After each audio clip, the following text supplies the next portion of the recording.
Welcome, Wargamers. Doug here from 2 Plus Tough, and today we're going to be talking all about the new Nighthaunt Battle Tome for Age of Sigmar 3rd edition. I'm very excited to jump into this.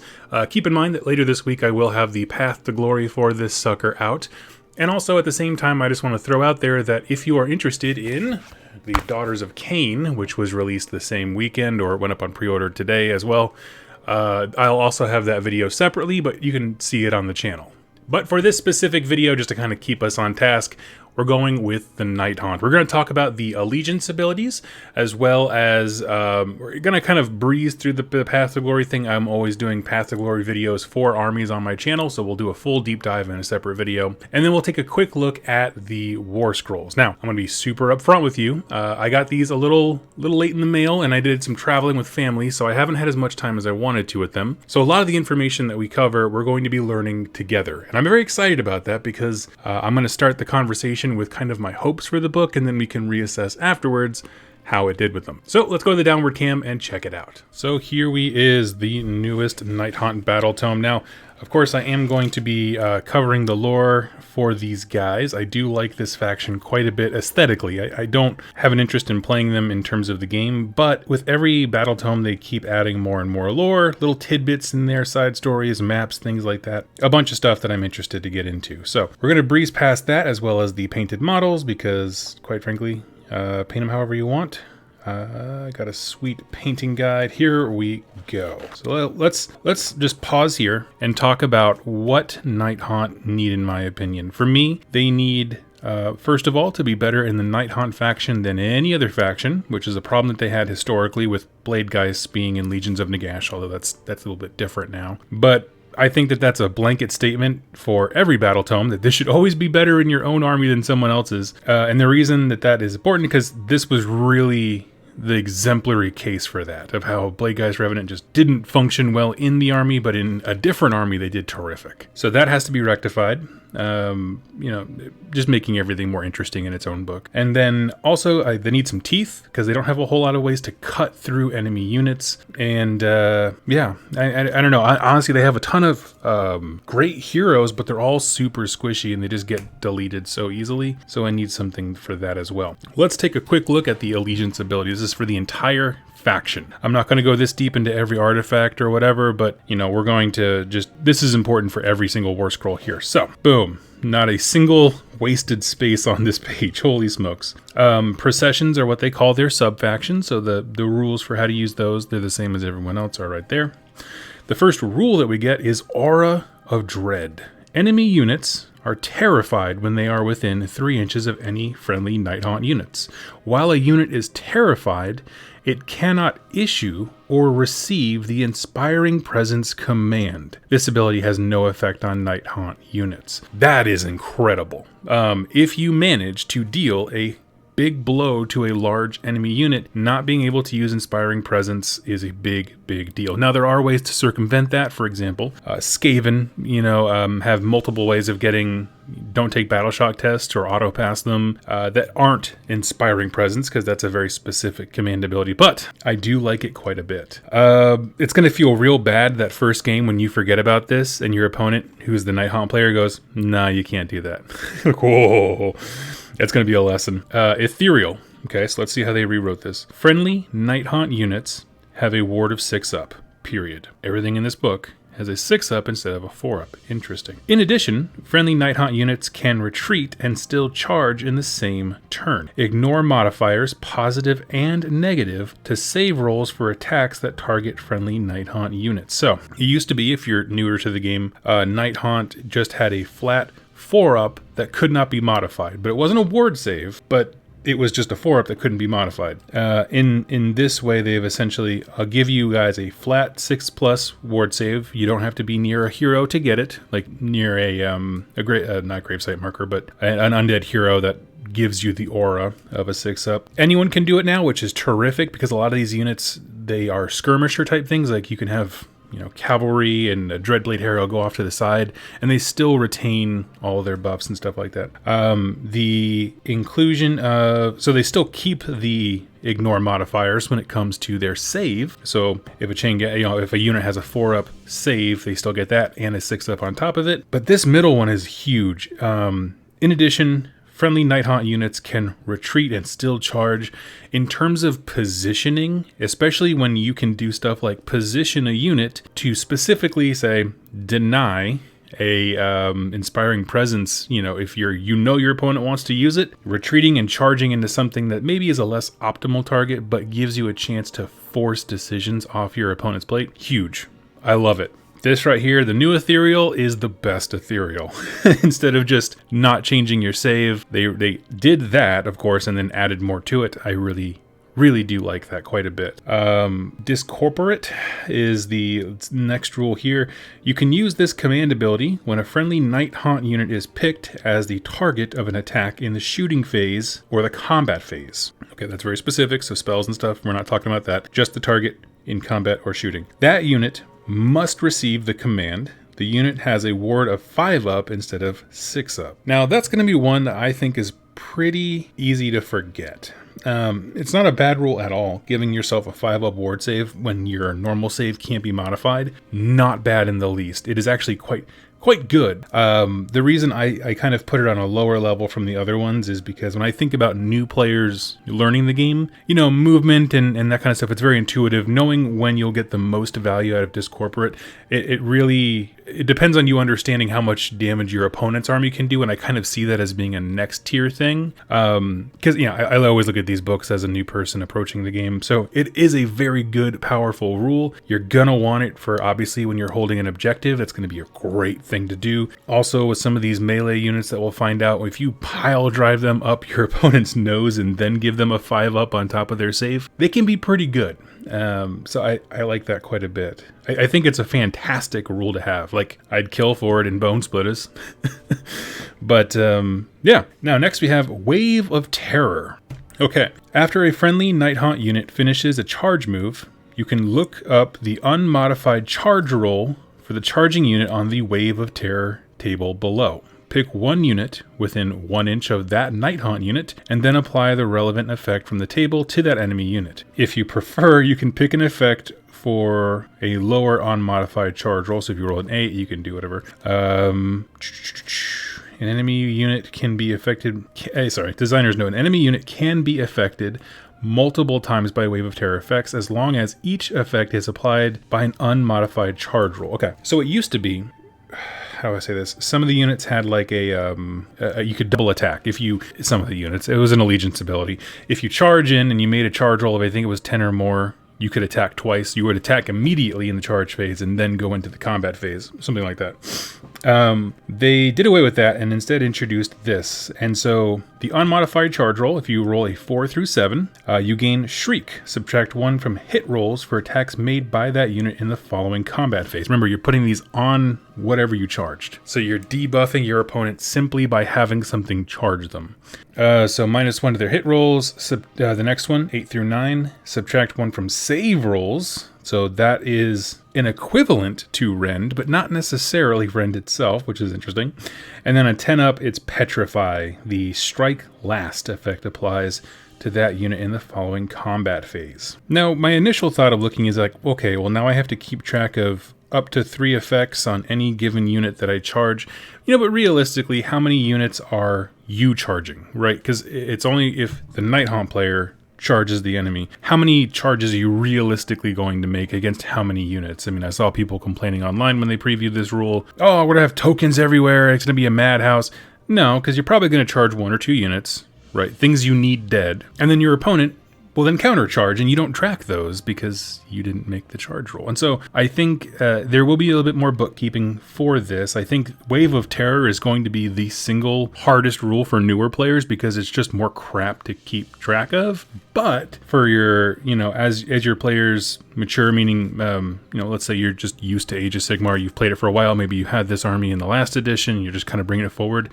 I think it's a breath of fresh air. It's not like you have an allegiance ability that you simply do not use unless you roll hot on dice, which is kind of what I felt like the 10-up, extra attacks thing is like. Most of the time it does nothing for you. until it does, and then it does an amazing job for you. And I thought that was kind of a bummer because it just kind of makes it hard to grasp. But this, little more bookkeeping, but the abilities are quite good. And of course, if you rules is written, if you pick Petrify, let's say you rolled an 11, right? You got Petrify. You can pick, instead of that, if you think there's a better one, any of the ones below it. So if you rolled Stun, you can then pick the one below that, which is Shriek, and so on. So there is a bit of tailoring to it. I mean, certainly if you're going against Stormcast or, I don't know, Maggotkin of Nurgle, even with their big old saves they can get on those Blight Kings, subtract 1 from save rolls, striking last. I mean, they're just great. So all great rules. I love that they already clarified, yes, you can stack them, but the sources have to be different. Keep in mind, if you have a unit in combat, you can retreat and charge. Now, this doesn't sound like much now, but let's say you had 2 units that were able to charge in, and one that was already in combat, well, you could pull that one back and recharge them. I guess what I'm trying to say is that clarifying that this can be stacked as long as all the effects are different is terrific, because you can have so much flexibility with where your charges actually end up. I think that is stellar.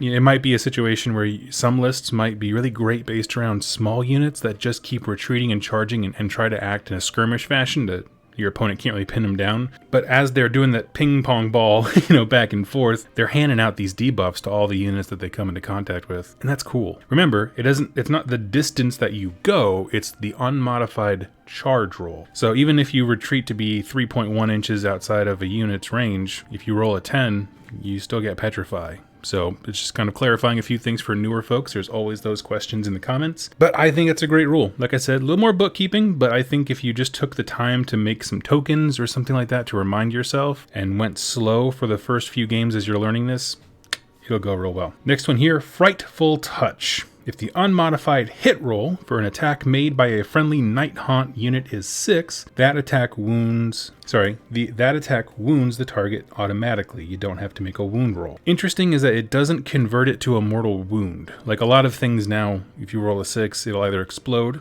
or it'll go straight through to mortal wounds or whatever. This stays a normal attack, so they still get a save against it. It's just that you don't have to roll for the wound roll, which is nice. It's just an interesting design choice. I don't have a deep thought about it, but that's cool. That's cool.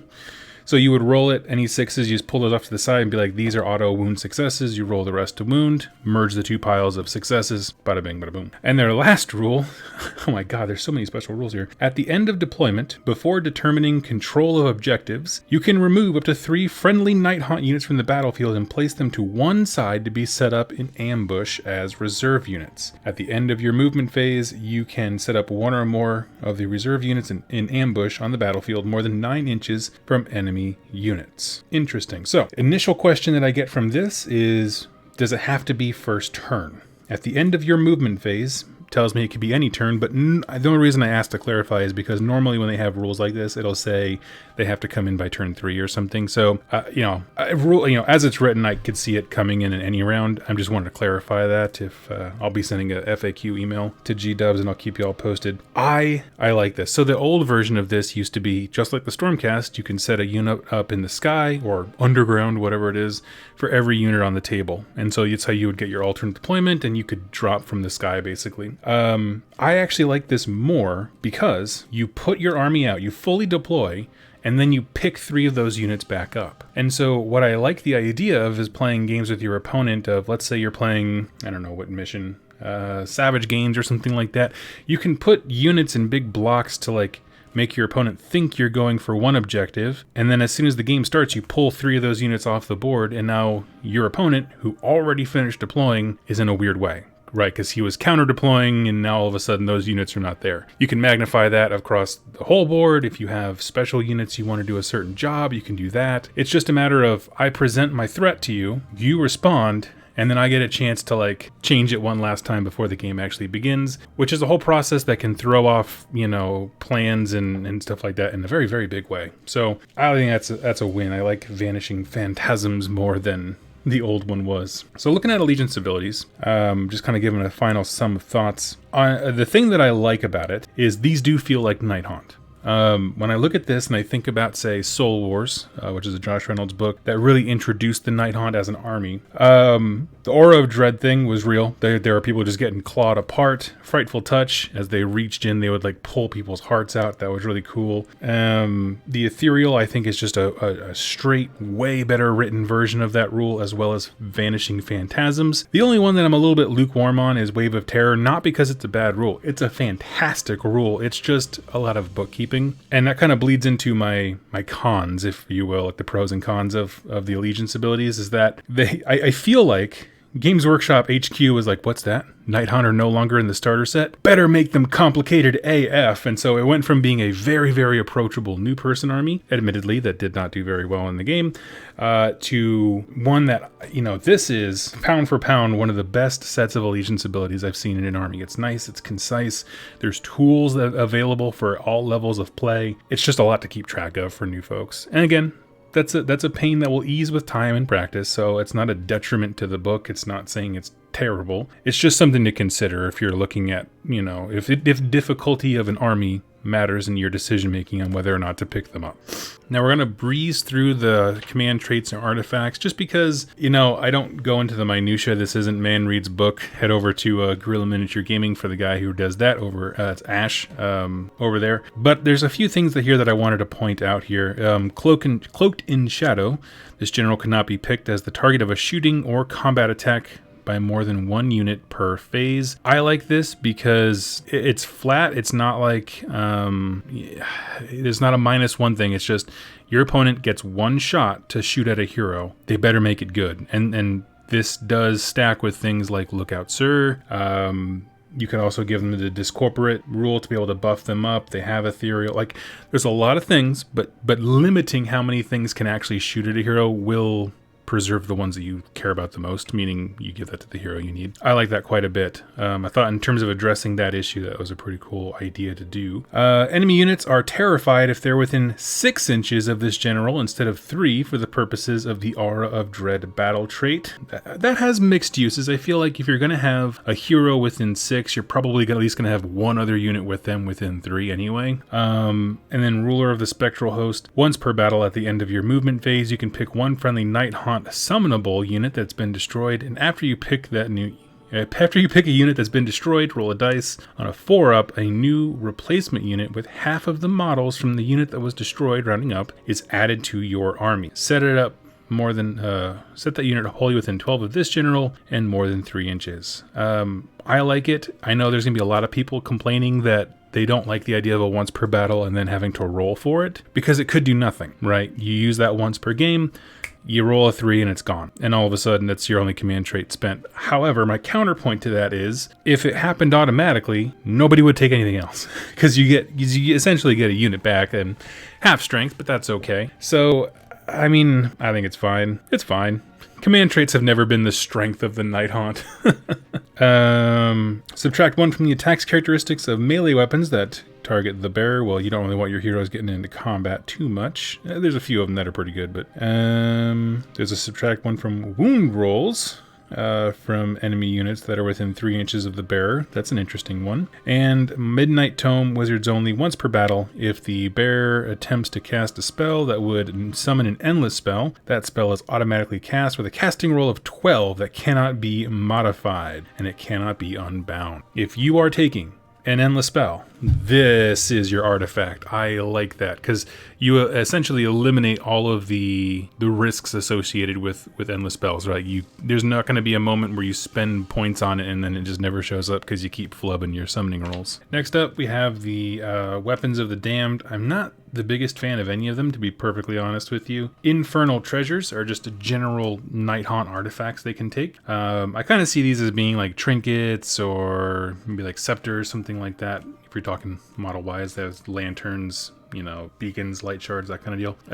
One of them just lets you straight up heal, which in an army that has so many tiny heroes is not a bad choice whatsoever. And there's an interesting one where once per battle in your hero phase, you can say the bearer will call all the souls of the lost to the beacon's light. If you do so, you can return one slain model to each friendly Nighthaunt summonable unit on the battlefield. That is an interesting concept. It's just flat unit. I like it. And then there's also the one right above it, Light Shard of the Harvest Moon. Once per battle, you can basically give +1 attack to all the melee attacks for Nighthaunt units wholly within 12 of the bear. And so if you just know that you are planning to do one big swing, absolutely a good idea. Now, coming over to the spell lore, they have an interesting one, and I like this spell lore for a simple reason of it has utility, okay? They do clarify that if Nagash is part of a Nighthaunt army, he knows all the spells in the following table. Very, very excited about that. He's awesome. And I'm just going to basically abbreviate what each of them are, and not one of them is so overtly, suffocatingly powerful, but I do like the mix. You know, you're going to have quite a few spellcasters, generally speaking on how you build your list, but you're going to have a few, right? At least one or two. And so this is great utility in a spell lore list. So we have something like Soul Cage. You can pick an enemy unit. They get the Strike Last effect. Okay, interesting. I mean, it's not something I really go for, but I understand that there's utility in it. This one, Spirit Drain, is essentially a mortal wound bomb that is effective depending on the size of the unit. So you roll a die for each model in the target unit. For each 6, it suffers a mortal wound. Very effective on hordes. Not so much on small units. Life Stealer is a way to take life from an enemy unit and then heal your caster with it. Seal of Shyish, you can pick a friendly Nighthaunt unit and give them a 5-up ward. So instead of their 6-up, they get a 5-up.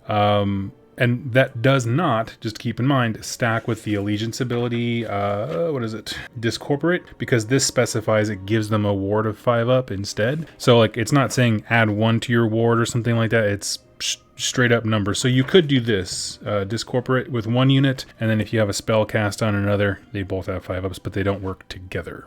Shade Mist, subtract 1 from wound rolls that target a friendly unit, so it's a buff to your guys to make them harder to wound. That's fantastic. And then Spectral Tether allows you to teleport the spellcaster, which is phenomenal for scenario play. Being able to move heroes with good chunk of wounds over to another area can really mean the difference. And that's all it is. It's just a teleport. Casting value 4. You pick them up, set it up on the battlefield more than 9 inches from enemy units. And caveat, they can't move in the following movement phase, of course. So I like that quite a bit. Let's talk about processions. I do intend to do a full lore series on these guys here. First one is the Grieving Legion, dragged into the grave. Enemy units cannot retreat while they're within 3 inches of any Grieving Legion units with 10 or more models. Now that last bit, 10 or more models, is important because holy smokes, that would be bad if it wasn't.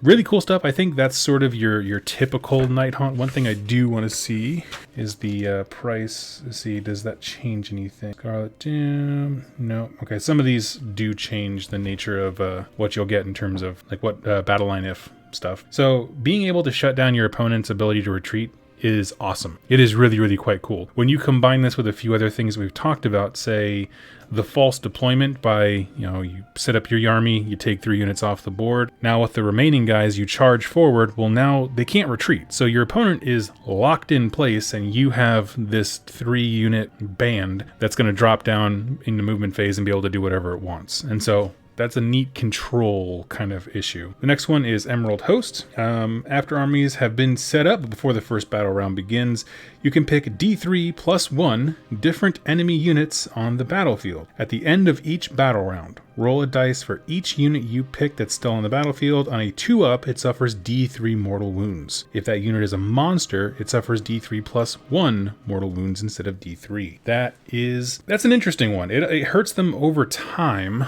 but does Emerald Host turn them into anything? Let's see. No, Hex Rays are already battle line and stuff. Okay. So it doesn't really add anything from a list building perspective. Okay. But I don't hate it. If your opponent has a hammer, right?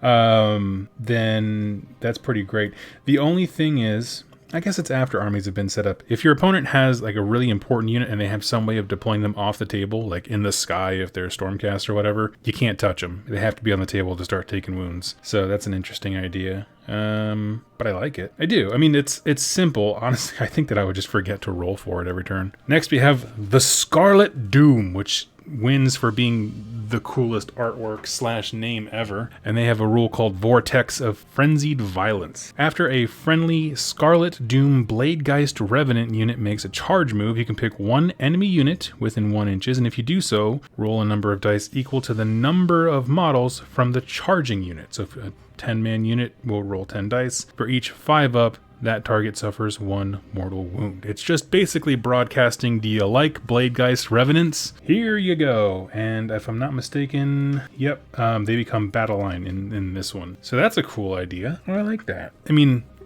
to me, it almost functions the same way as like a cavalry type bonus, where it's your more elite, melee centric arm of the army. And you're going to be retreating and charging a whole bunch. Remember that they're going to be applying debuffs every single time they charge, in addition to delivering mortal wounds as they do so. I like it. I think that's amongst all of these. This is the one I could see myself taking, simply because I don't have the brain for control style play for the Grieving Legion, and I think that I would legitimately forget the damage rolls for the Emerald Host. Last one here is the Quicksilver Dead. Artisans of Harrowing Death. Ward rolls cannot be made for attacks caused by melee weapons by friendly Quicksilver Dead Dread Scythe Harridan units. So this is another unit specific one, and if I'm not mistaken, yes, they also make Dread Scythe Harridan's battle line. So that'll be important when we come to those. But in a game defined lately by save rolls and wards, and I'm going to lump wards in with that, but just defense rolls in general, I like it. Whenever I run the Bone Splitters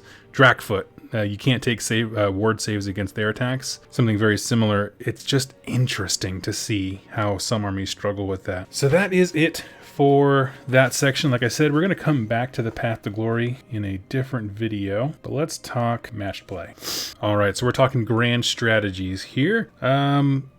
Typically, grand strategies are just slightly worse versions of the core ones. Let's see if they have anything interesting. Assault Acclaim. After deployment, but before the first battle round begins, the enemy unit with the highest wounds characteristic is marked as the target. If more than one unit has the highest wounds characteristic, you can choose. When the battle ends, you complete this grand strategy if the target was destroyed by attacks made by a friendly summonable unit. That is very specific, because you have to make sure your summonable units deliver the final blow, which could be annoying.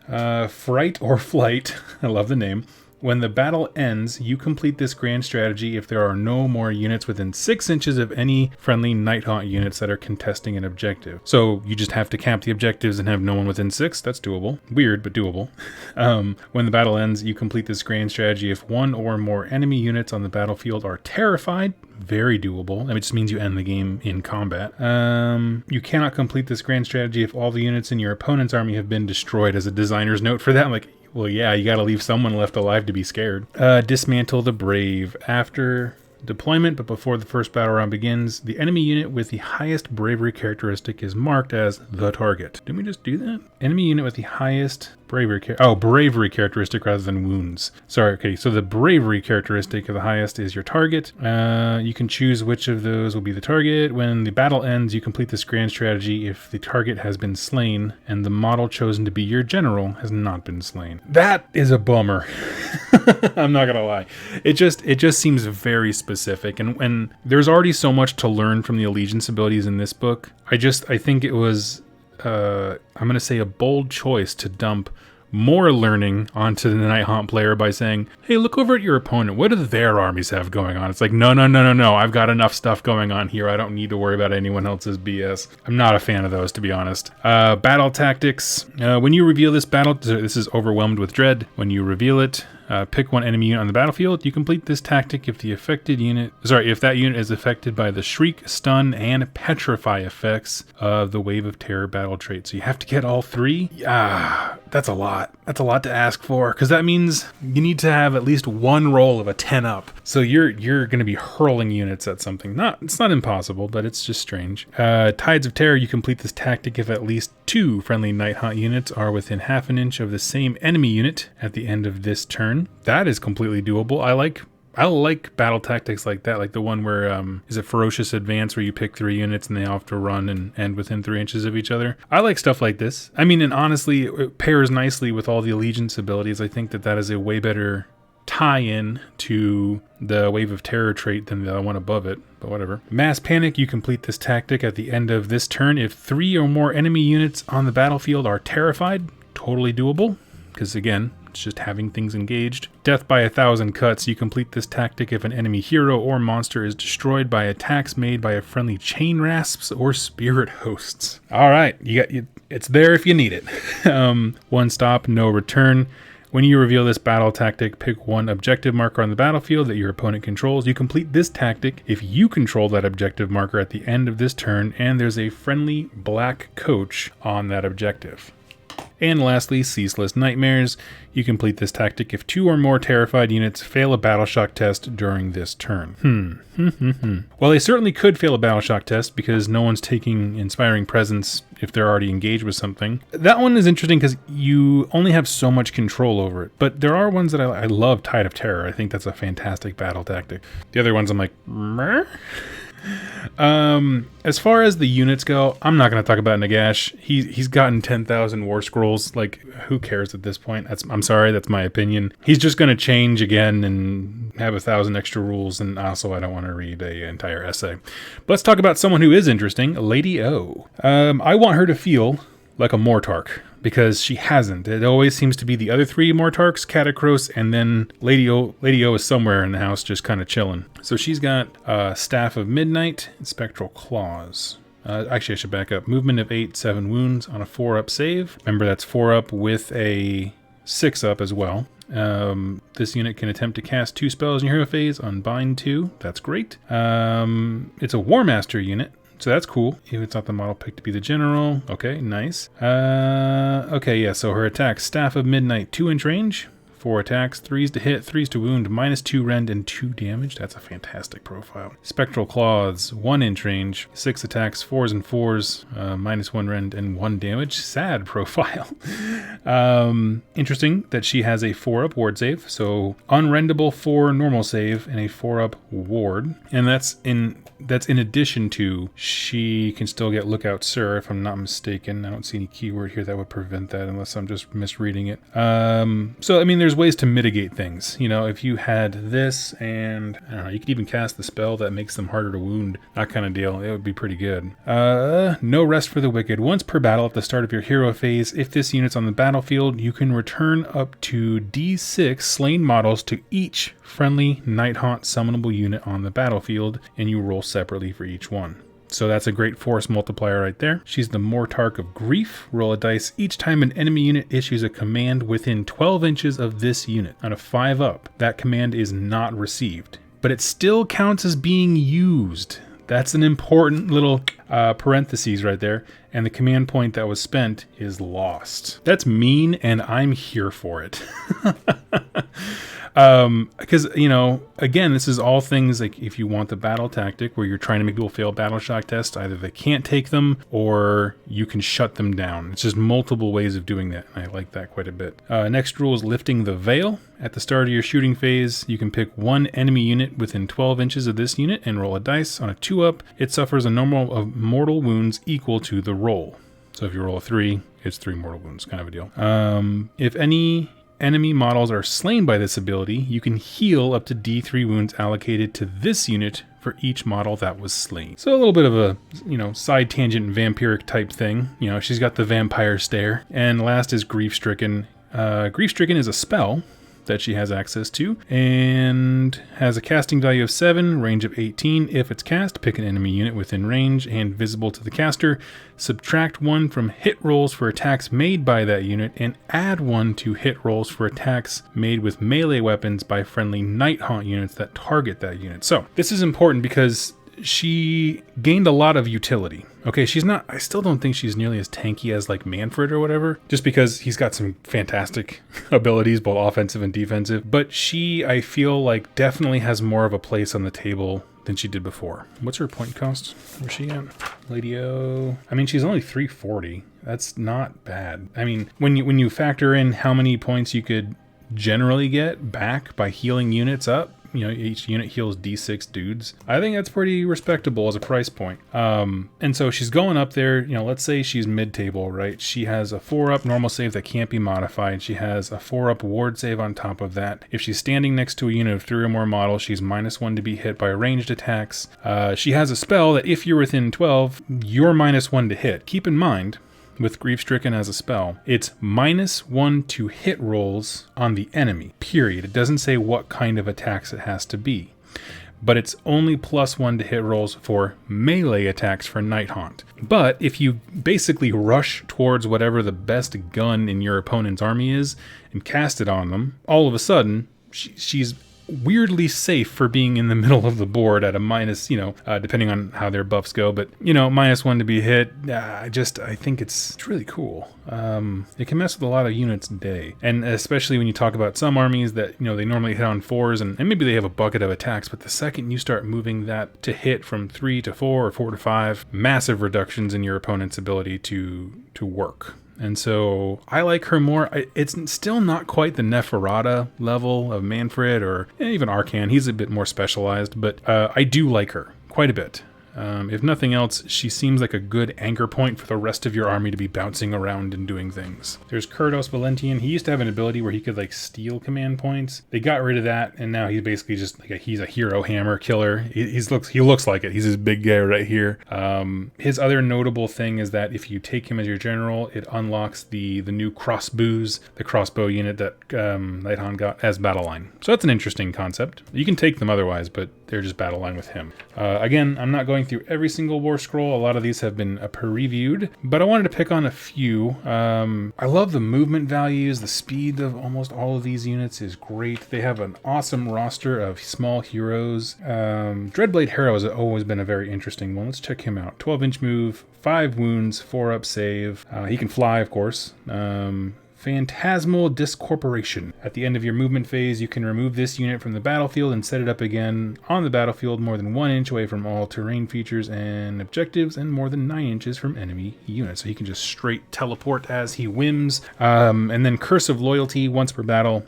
If your general issues a command, this unit can use the same command in the same phase without a command point being spent. If it does so, that command must be received by a friendly Nighthaunt unit. So that's an interesting one because I feel like it gives the Dreadblade Heroes their real job of your commander is going to issue an order and they will disseminate that order across the army. So that is a really neat, it's just a neat way to bring that to the table. I like it. We have our Lord Executioner, Guardians of Souls. Man, there's so many freaking heroes in this book. It's like Fire Slayers if they actually had units to go with them. Because the Fire Slayers have the same, I feel like, hero to unit ratio, just with fewer of each of them. Grimghast Reapers, Bladegeist Revenants are kind of the one unit that seems to be kind of chatted up the most in terms of the rules for subfactions. They get +1 to the attacks characteristic of its great blades if they made a charge move. Remember, army-wide, retreat and charge. There's no reason you're not always getting +1 unless you've gotten pinned in somewhere you don't want to be. But other than that, 1 wound, 8-inch move is fantastic. And their attacks are great. 2 attacks each, so 3 on the charge. 3s and 3s, -1 rend and 1 damage. Remember, any 6s to hit on a 10 or more. Is that one size restricted? The 6 to hit means, nope, here we go, Frightful Touch. Yeah, no, any 6s go straight through, auto pass the wound roll, so that's awesome. And it also does not say melee or anything like that. So your Craven Throne Guard, when they're shooting, can still do the same thing. Any hit rolls of a 6 to shoot are going to transfer straight over. They're going to auto pass the wound rolls. Now, as for the Chain Rasps, which are sort of your basic dude man bro, let's see, add 1 to the wound rolls of attacks if it made a charge move in the same turn. Same deal. I just feel like you should always be charging. But their job is more or less just to exist and to try and not die. They have 2 attacks, 4s and 4s. They're not there for a good time. They're there for a long time, hopefully on an objective. Let's see. Glaive Wraith Stalkers, the much maligned unit that just kind of exists. Let's see. At the start of your first hero phase, if this unit's on the battlefield, you can pick one enemy unit to be its prey. After this unit makes a normal move, if this unit finishes that move closer to its prey, add 3 to charge roll for this unit until the end of your next hero. Okay, it's fine. They're not swinging anything particularly great. I guess it's a 2 damage weapon, but there's not a lot of them. So I still feel like they're going to collect dust. Yeah, the rest of these have been largely talked about from other things. Let's see. Oh, they give a totem keyword here. That's nice. And yeah, of course, when you're looking at the endless spells, please go back and make sure you understand that there is a way to get these to pretty much auto cast with the items and artifacts that you have. As far as points go, I'll just leave this here for a second if you're curious. And their only ally option is Soul Blight Gravelord. So let's back up here to the main page and we'll just kind of talk about it. So my thoughts on Nighthaunt in general, just from the match play section, again, not factoring in Path to Glory stuff. I think that this is probably one of the best glow-ups in Age of Sigmar history ever since the Beasts of Chaos White Dwarf issue, when they just like skyrocketed in value. The reason I think this is so specifically good is because it took the feeling, it was already there in terms of the weird deployment things that they used to be able to do, rewarding you for long bomb charges, that kind of stuff, and they basically took those ideas and were like, okay, how do we make this so that you always are doing something interesting, right? You don't have to wait until you roll a 10 plus to charge to be able to have a cool effect. So when I look at this, you know, we see Ethereal, Vanishing Phantasms. These are both rules that existed before, and Aura of Dread used to, I think, just be a -1 to bravery or something. Took the same concepts and ideas and then morphed them into ways that are actually useful in Age of Sigmar 3rd edition. So I'm very happy about that. In terms of taking a book that already existed and then rewriting it in a way that has a meaningful impact, but still conveys the same concepts, I think was an absolute slam dunk. The only thing that I'm super not jazzed about is Wave of Terror, and that's strictly for the bookkeeping. It has nothing to do with the actual rule. It's a fantastic rule. Now, as far as other stuff goes, I do like what they did with a lot of the hero options. Lady Olander being an example, and that's why I went through her war scroll in such detail. I think there's just a lot of units collecting dust that I feel like now have some play. I do feel like all of the non-hero units, so those like, you know, your Chain Rasps, Dreadblade Harrow, that kind of stuff. Not Dreadblade Harrow, he's a hero, but all those kinds of things. Blade Geist, that's what I was trying to think of. I think that they all have a very specific role, of course, now in 3rd edition. With the way that reinforcement points work and stuff like that, your army is going to look a little bit different than it did in 2nd edition, but that's okay because they've given so much more utility to all these other units, right? Just keep reinforcing your Chain Rasps and you can have them sit on an objective, but everything else still gets to do cool things. They all still have Ethereal, they can all still retreat and charge, which means you get to use their special abilities. I feel like they did a way better job with this book of mixing the horde and elite unit nature of this army. Whereas I look at something like Orc War Clans and you're like, well, I want to reinforce like a lot of things because thematically orcs are like a horde army, so why wouldn't I have a ton of everything? And you just can't. But here it's like, well, yeah, you might want to reinforce a whole bunch of stuff, but truth is, I mean, a lot of these units work great on their own in 10-man squads, and the more units you have, incentivizing you to not, you know, reinforce everything up to the 9s, the more charges you get to make. The more charges you make, the more Wave of Terror rolls you're going to be making, the more rules with charge bonuses you trigger. Like, there's just a lot of moving parts, but I think they came together very, very well. Looking at the points, you know, I am so freaking far from being a competitive player. What I do know by looking at this, though, I can tell you a few things. One, you're going to have a few hero options because they're all pretty well pointed. Like Lady O clocks in at 340 as being like one of the most expensive things. The Black Coach is 335. It's a bargain, I think. You know, Nagash obviously is his own jam, but he's always going to be his own thing in every death book. Chain Rasps, 10 of them coming in for 110, I think is great. Considering they have a 5-up save that's, you can't modify it, a 6-up ward. There's ways to improve some of those things for them. I mean, their battle line options, just the base battle line options: Chain Rasps, Chain Ghast Reapers, Hex Wraiths, and Spirit Hosts. Each of those does different things, and so if you're collecting this army, you can play different ways just with your battle line options, nothing else. And so I feel like, you know, going some things where you have like minimum spirit host and you have the smallest footprint of battle line options, and then you just jam the rest of the list with a bunch of cool stuff. You could do the inverse where you have big hordes of chain rasps sitting on objectives because you reinforce them twice, and then just a few, impactful units. It just seems like for a battle tome, there's a lot of ways to play it just by staring at the book, and I like that. When you combine those things with what we mentioned about the spell lore being a great utility piece, just because there's a variety of effects and stuff, I just think it's a great battle tome. Like, it's what I want to see from an older one that was kind of behind the curve, getting a facelift, like I said, a glow up. I think it's terrific. So friends, that is my exceptionally lengthy review of the Nighthaunt battle tome. Certainly between this and Daughters of Cain, I was more excited for this simply because I felt like Nighthaunt was in a worse place. And and I'm not even talking competitively, like I don't care about stats and all that stuff. What I mean is, someone getting into the game, does this army represent what it should? And I felt like it just kind of fell short because they weren't scary. They weren't scary at all. Even the bravery debuffs that they gave were easy to mitigate, but now they are. Because of the nature of a lot of those things. Taking away inspiring presence from units under the right condition is terrific. It'll mean some of those bravery checks actually matter, which I like. So all in all, I give it a thumbs up. Thank you, Games Workshop, for sending me this book here. And like I said, if you want to see my same thoughts on the Daughters of Cain book, that video is also live. Thank you all so much for watching and listening, and I'll catch you next time. Happy wargaming.